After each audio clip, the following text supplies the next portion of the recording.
But during the course of this campaign, if you follow the issues that we're talking about, funding for social services, I am not going to be niggardly. I am not going to be niggardly. I am not going to be niggardly. He said, when you're white, you don't know what it's like to be living in a ghetto.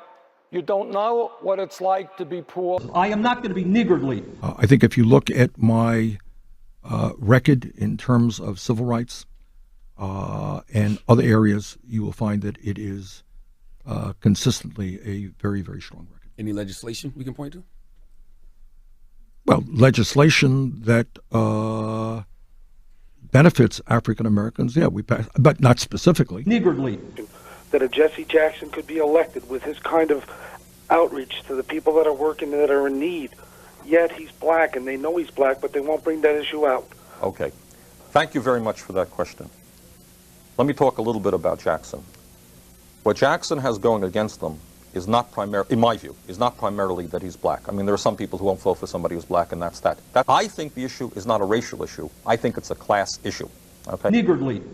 Especially within the African American community. So what I've said black 50 times. All right? That's the 51st time. All right?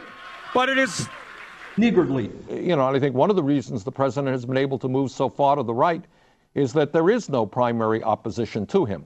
And I think it would do this country a good deal of service if people started thinking about candidates out there to begin contrasting what is a progressive agenda as opposed to what Obama is doing. Niggardly. I think that, I was involved, in the Gillum campaign. I think it was a brilliant campaign. I think he's a fantastic politician in the best sense of the word.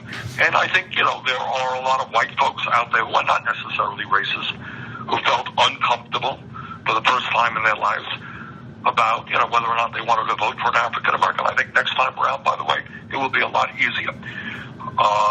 Niggardly. Please talk about specifically black people and reparations.